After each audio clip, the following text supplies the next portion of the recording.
पढ़िएगा। Contemporary perspectives of cognitive development view misconception age, misconceptions यानी कि बच्चे को भ्रांतियां हो जाती हैं कई बार।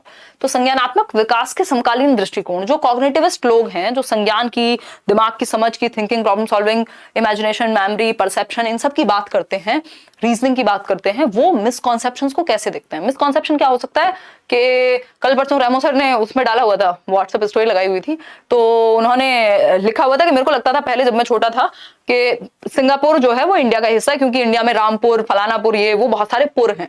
तो उनकी जो रीजनिंग थी बचपन की वो क्या थी कि सिंगापुर में भी पुर है, दैट मींस इंडिया में ही है ना। तो ये बेसिकली ट्रांसडक्टिव रीजनिंग बोलते हैं इसको पियाजे की थ्योरी में, और इसको मिसकॉन्सेप्शन भी बोल सकते हैं दूसरी भाषा में। मिसकॉन्सेप्शन मतलब आपको कुछ रीजंस की वजह से या अपने अनुभव की वजह से कोई एक ऑल्टरनेटिव कॉन्सेप्शन हो गया या मिसकॉन्सेप्शन हो गया, जिसको नाइव कॉन्सेप्ट बोलते हैं, कि अभी अनुभव उस लेवल का नहीं है तो आपने अपनी एक रीजनिंग बना ली। ठीक, तो ये मिसकॉन्सेप्शंस को बुरा नहीं माना जाता, इन्हें अच्छा माना जाता है कि एटलीस्ट आपका तर्क कुछ हद तक तो काम कर रहा है। बेशक वो प्रॉपर रेलिवेंट नहीं है, लेकिन आप सोच तो रहे हैं, अपने अनुभव के बेसिस पे आपने कुछ तो सोचा है। तो इस चीज को नेगेटिव ना समझ करके इसको एक्सेप्ट किया जाता है कॉग्निटिविस्ट लोगों के द्वारा, है ना। अब ये मत सोच रहे ना रेमो सर का मजाक उड़ा रही हूँ, रेमो सर से बात हो चुकी है इस बारे में, मैं एग्जांपल दूंगी आपका। तो ही सेड कि ठीक है, इस बहाने ट्रांसडक्टिव रीजनिंग भी सीखने को मिल गया। खैर आ जाओ, तो अगर हम बात करें, इसका दूसरा एग्जांपल ये भी हो सकता है कि बच्चा है जिसने हमेशा अपने माँ बाप को दूध लेते हुए जाते हुए देखा है मदर डेयरी से, तो उसने ये मान लिया कि दूध मदर डेयरी पर ही मिलता है। अब ये क्या है, ये मिसकॉन्सेप्शन हो गया एक तरह का।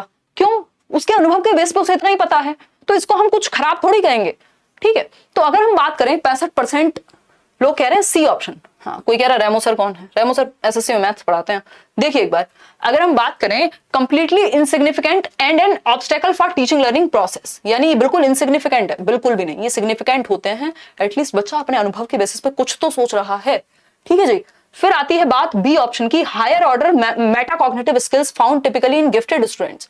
अब देखो, ऐसा नहीं है कि हायर ऑर्डर थिंकिंग का और इसका कि मतलब ये तो सिर्फ ढंग से तो वही सोच पाएंगे जिनका दिमाग बहुत अच्छा है, तो ऐसा भी नहीं कह सकते। Naive ideas and understanding having their roots in one's past experience, ये बात बिल्कुल सही है जो आप लोग 67% लोग दे भी रहे हैं। सहज विचार और समझ जो व्यक्ति विशेष के पिछले अनुभवों में निहित है, व्यक्ति के एक्सपीरियंस से आ रही है ये बात। उसने जो एक्सपीरियंस किया उसके बेसिस पे उसने कोई मिसकॉन्सेप्शन या ऑल्टरनेटिव कॉन्सेप्शन या नाइव कॉन्सेप्शन बना लिया है, एक संप्रत्येक धारणा बना ली है जो शायद लॉजिकली सही नहीं है, बट उसने अपने अनुभव के बेस पे बनाई है। तो आप उसको एक्सेप्ट करते हैं और अपॉर्चुनिटीज देते हैं उसको ठीक करने की एज अ टीचर। ठीक है जी। आगे बढ़ते हैं डी ऑप्शन पे, neurological deficits and identifying characteristics of dyslexia. इसका यहाँ डिसलेक्सिया से कोई संबंध नहीं है, तो C option is the only right answer over here. आगे बढ़ेंगे क्वेश्चन नंबर 19 पर, पढ़िएगा इसको। परफॉर्मेंस अवॉइडेंस गोल फोकस, तीन तरह की अवॉइडेंस होती है, तीन तरह की ओरिएंटेशन होती है, जिसमें से अगर आप लोगों ने मेरे साथ कभी डिस्कशन किया होगा तो आपको ये चीज पता होगी। देखिएगा फटाफट से, पोल में आंसर कीजिए, फिर आगे बढ़ेंगे। ये सेकंड लास्ट क्वेश्चन है। हम करेंगे कितने? हम करेंगे कुछ 20 क्वेश्चंस, जो कि डेली करते हैं। एक्चुअली पेडागोजी में 20 क्वेश्चंस में काफी बोलना पड़ता है, एक्सप्लेनेशन वाले क्वेश्चंस होते हैं, हम सिर्फ आंसर मार्क नहीं करते, तो इसलिए नंबर ऑफ क्वेश्चंस को अभी तो एटलीस्ट नहीं बढ़ा रहे हैं। ठीक, और जो लोग बैचेस में भी क्लास लेते हैं वो थक भी जाते होंगे।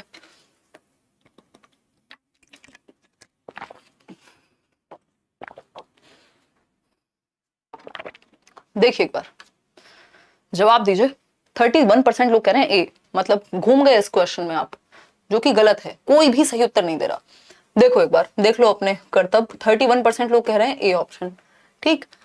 28% कह रहे हैं बी ऑप्शन, 28 ही कह रहे हैं सी ऑप्शन। मतलब देख रहे हो कंफ्यूजन किस लेवल की आप लोगों को। और 15% कह रहे हैं, ठीक है, ये थोड़ा बहुत ऊपर नीचे होता रहता है, ये अब तक देखते देखते 30 हो गया है ये। ठीक है, तो मतलब आप लोग में से कोई भी 33% लोग भी सही उत्तर नहीं दे पा रहे हैं। अगर चारों ऑप्शंस में से देखूं तो इससे ज्यादा तो प्रोबेबिलिटी भी कहती है जितने आप गलत उत्तर दे रहे हैं। देखिए, परफॉर्मेंस अवॉइडेंस गोल्स, इसको पहले 3 चीजें समझो, इसके बाद उत्तर फिर से ढूंढना। मैं फिर से पोल दिलवाऊंगी इस क्वेश्चन का, ये वाला पोल हटा के अभी फिर से पोल देना जब मैं कहूं।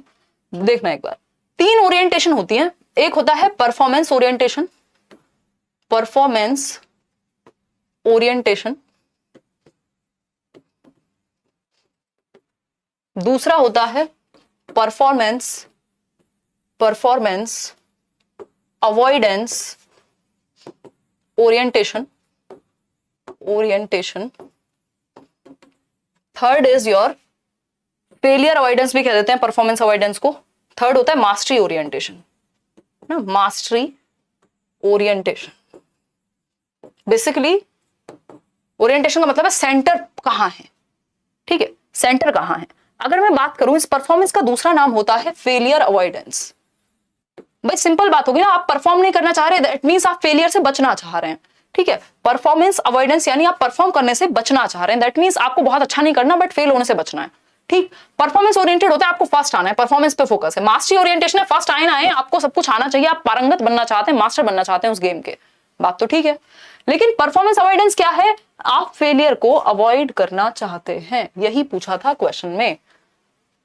अब फिर से दिखाएं क्वेश्चन एक बार, फिर पोल लेके जवाब दीजिएगा। चलिए आते हैं, क्वेश्चन पढ़ो फिर से और पोल लो और आंसर दो फिर से। Students with performance avoidance goals focus on, जो परफॉर्मेंस अवॉइडेंस गोल रखते हैं, जिनका गोल ही क्या है कि परफॉर्मेंस अवॉइड करनी है या फेलियर अवॉइड करना है, फेलियर अवॉइडेंस, ठीक। परफॉर्मेंस से बचना मतलब फेलियर से बच जाए बस किसी तरह से, परफॉर्मेंस से कोई मतलब नहीं, हमें फर्स्ट आना ही नहीं है, हमारे तो 33% आ जाए बहुत है, ये वो वाले लोग हैं। तो ना तो इनको मास्टरी से मतलब है ना इनको फर्स्ट आने से मतलब है ना। अब कैसे आप सही दे रहे हो आंसर, 77% लोग सब सही देने लग गए आंसर। तो क्वेश्चन को पढ़ के समझना जरूरी है, इसीलिए हमारे कॉन्सेप्ट्स क्लियर होना जरूरी है। जैसे एक वर्ड से खिलवाड़ होगा आपके आंसर से खिलवाड़ हो जाएगा, वो हल्का सा प्ले करेगा, एक ऑप्शन के साथ खेलेगा, आपका क्वेश्चन गलत, 1 नंबर पानी में, कॉन्सेप्ट आता हुआ गलत हो जाएगा। तो फियर ऑफ फेलियर, इनके अंदर फियर ऑफ फेलियर है, असफल होने का डर है, ठीक है।